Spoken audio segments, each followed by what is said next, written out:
સુરતમાં છેલ્લા કેટલાક દિવસોથી પડેલા ભારે વરસાદ બાદ તાપમાનમાં ભેજ વધવાથી શરદી ખાંસી અને તાવના કેસોમાં વધારો થયો છે। ત્યારે સુરત સિવિલ હોસ્પિટલમાં ઓપીડીમાં દર્દીઓની સંખ્યા પણ વધારે જોવા મળી રહી છે અને ડેન્ગ્યુ મેલેરિયાથી 3ના મૃત્યુ થયાની જાણકારી પણ મળી રહી છે।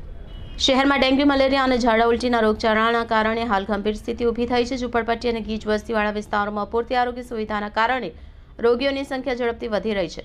શહેરમાં તાજેતરમાં 3 લોકોના મૃત્યુ થયા છે, જેમાં પાંડેસરામાં 9 મહિનાની બાળકી, ઉધનામાં 2 વર્ષનું બાળક અને લીંબાતમાં 70 વર્ષીય વૃદ્ધનો સમાવેશ થાય છે।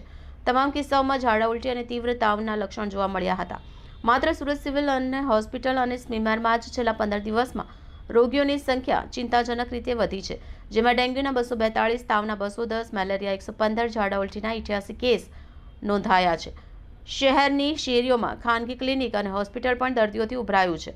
નવી સિવિલ હોસ્પિટલના ઓપીડી સામાન્ય દિવસ કરતાં 50%થી વધુ દર્દી નોંધાયા છે। રોગચાળાને નિયંત્રિત કરવા માટે નવી સિવિલ હોસ્પિટલના કિડની બિલ્ડિંગના 5મા માળ પર રાતોરાત એક વિશિષ્ટ વોર્ડ શરૂ કરવામાં આવ્યો છે। આ વોર્ડમાં ડેન્ગ્યુ, મલેરિયા અને ઝાડા ઉલટીના રોગીઓ માટે વધારાની બેડ, દવા અને ડોક્ટર, નર્સ સ્ટાફની વ્યવસ્થા કરવામાં આવી છે। નવી સિવિલ હોસ્પિટલ સુરત ખાતે જે સુરત અને આસપાસના ગ્રામ્ય વિસ્તારોમાં જે રીતે વરસાદી માહોલ અને વાતાવરણમાં પલટો છે, તે રીતે નવી સિવિલ હોસ્પિટલમાં છેલ્લા 15 દિવસથી દર્દીઓનો નોંધપાત્ર વધારો જોવા મળ્યો છે।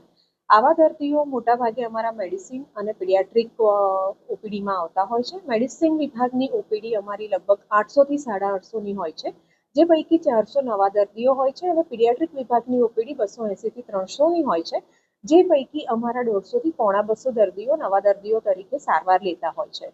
મોટાભાગના દર્દીઓમાં જે લક્ષણો જોવા મળે છે તે વાયરલ ફીવરના, એટલે કે શરદી, ખાંસી, તાવના લક્ષણો જોવા મળે છે અને તેની સાથે સાથે તાવના અને મચ્છરજન્ય રોગોના અને પાણીજન્ય રોગોના લક્ષણો જોવા મળતા હોય છે।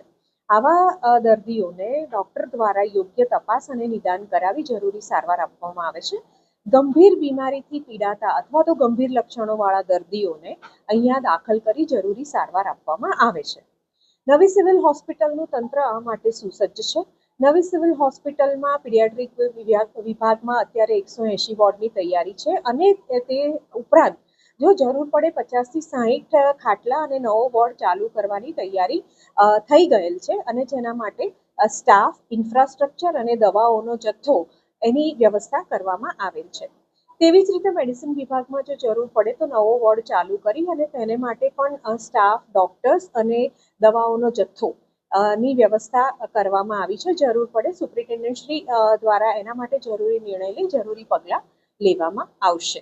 સિવિલનું તંત્ર જે પણ કોઈ પરિસ્થિતિ છે એને પહોંચી વળવા માટે સુસજ્જ છે અને કટિબદ્ધ પણ છે।